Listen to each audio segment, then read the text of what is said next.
Fala galera ligada no podcast Bom Dia Tricolor. Bom dia, boa tarde, boa noite para você que está escutando. Vamos começando mais um programa para a gente falar sobre este último jogo do São Paulo, empate em 1-1 contra o Bragantino, sobre os próximos confrontos do São Paulo e a situação do time no Campeonato Brasileiro depois de mais um empate. Bom, para quem não assistiu a partida, o São Paulo empatou fora de casa 1-1 contra o Bragantino.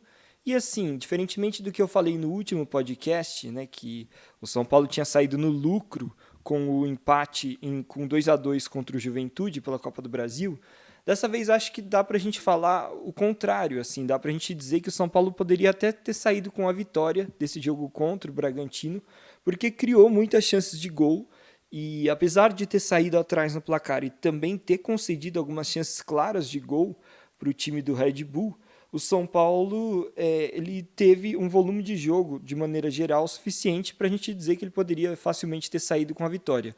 Ao mesmo tempo, também não digo que assim, nossa, é um resultado frustrante porque deixou de vencer, porque pegou um adversário difícil fora de casa e, enfim, eu acho que tem mais pontos positivos do que negativos para a gente avaliar sobre o desempenho do São Paulo e individualmente dos jogadores em relação a essa partida, né? Bom, em relação ao time do São Paulo, individualmente falando, a gente tem alguns jogadores que dá para destacar e outros que a gente pode dizer que não foram tão bem.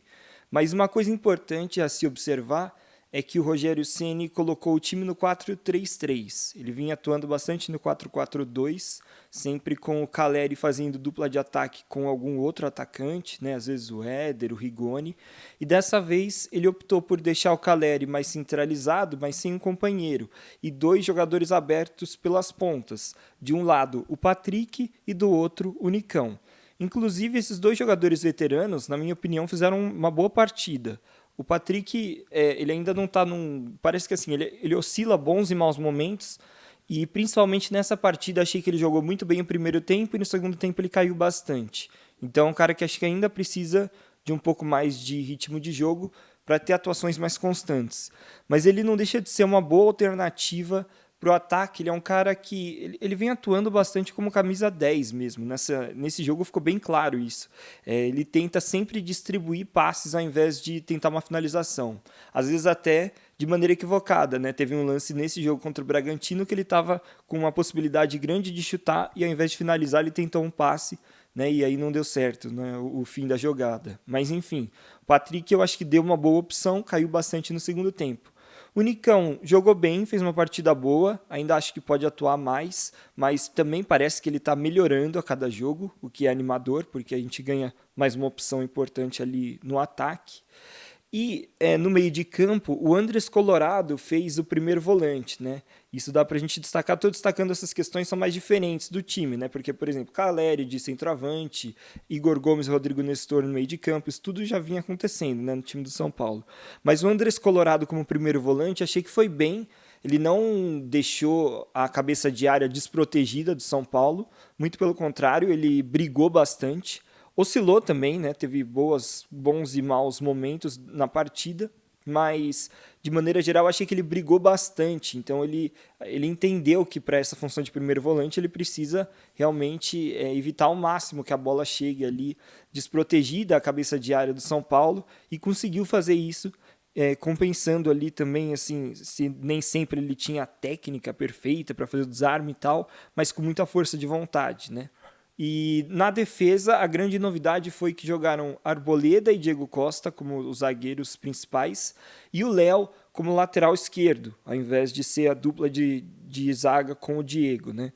E o Léo, assim, pela esquerda, ele não é um jogador, assim, eu acho que ele funciona, eu acho interessante essa escalação para jogos que eu entendo que esse era um tipo de jogo também, que era um jogo contra um adversário que te ataca muito e você vai jogar fora de casa, né?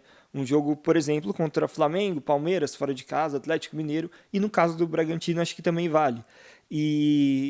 Mas assim, o irônico foi que o Léo entrou para aumentar a estatura da zaga do São Paulo, da linha de 4 do São Paulo atrás, e justamente na primeira jogada o primeiro lance de gol do jogo foi o gol do Bragantino com 50 segundos, em que, enfim, ali os três, né, Léo, Diego Costa e Arboleda não se entenderam e o São Paulo acabou tomando o gol, né? O Rogério até falou sobre isso na entrevista coletiva, a gente vai comentar mais tarde, mas enfim, eu acho que é uma opção válida, mas nessa partida essencialmente não funcionou, porque, enfim, no primeiro lance do jogo o Léo acabou falhando, até acho que no restante do jogo ele foi bem defensivamente pelo lado dele, mas ofensivamente o time perde bastante com o Léo ali na lateral. Ele que eu reforço, né, que para mim ele é muito melhor como zagueiro do que como lateral esquerdo. Defensivamente ele funciona, porque ele funciona muito melhor defensivamente do que ofensivamente. Ele é um cara que tem velocidade e tem até um passe preciso, mas como lateral ele acaba não se destacando tanto, ele acaba se equivocando na tomada de decisão, não tem tanta profundidade para cruzar a bola, não tem um cruzamento tão preciso, então enfim, ele acaba sendo para mim um zagueiro muito bom e um lateral apenas ok, né, para não dizer abaixo, né? Mas enfim, então essas foram as principais novidades do time do São Paulo em relação à escalação.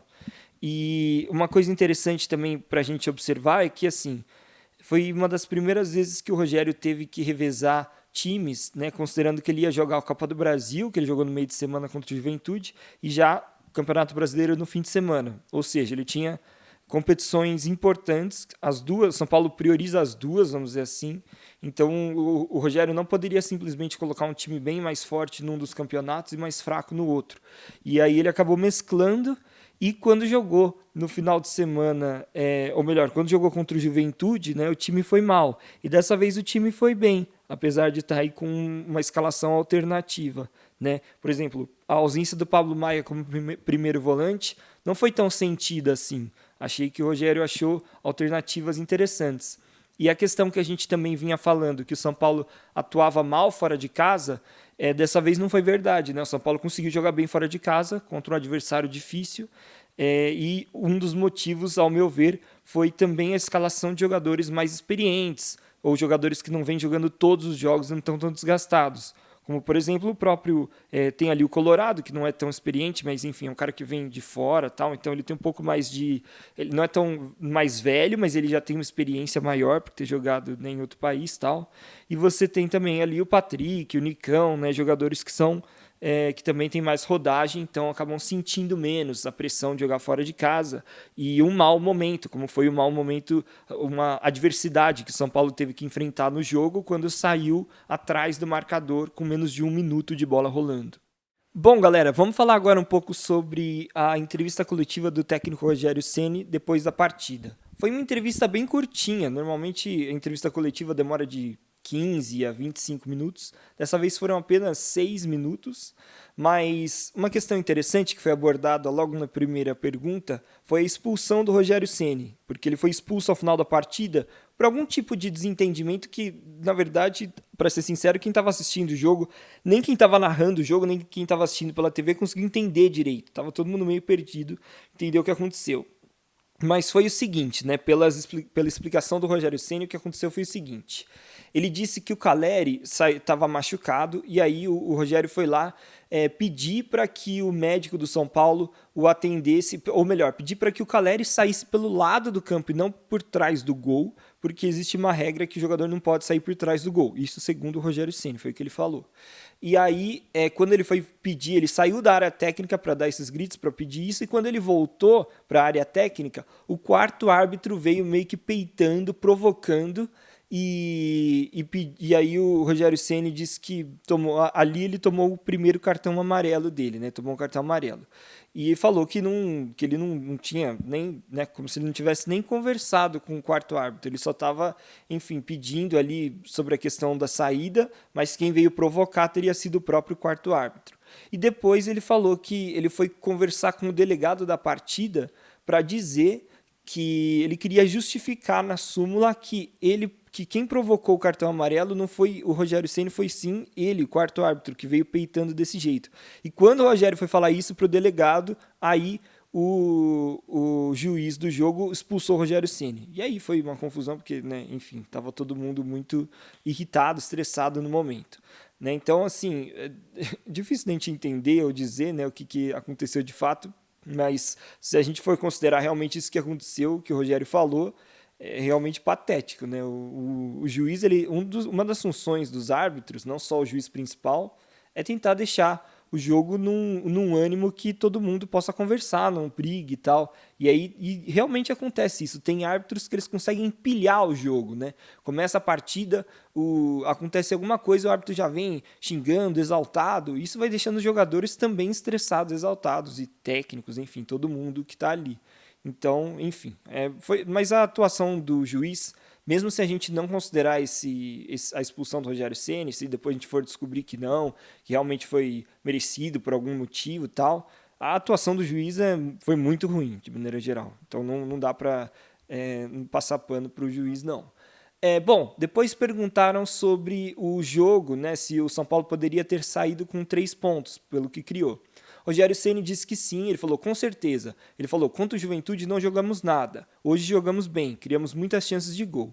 E aí ele falou que ao final da partida ele perguntou para os jogadores se a gente pode ter esse mesmo tipo de empenho em toda a partida, porque se for assim, ele acha que as coisas serão mais fáceis, né? As vitórias sairão com mais facilidade.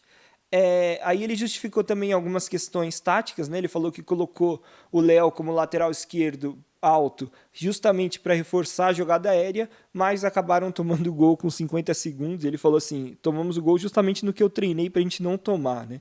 Mas enfim, acontece. E aí ele exaltou o time por ter tido o poder de reação depois do gol, né?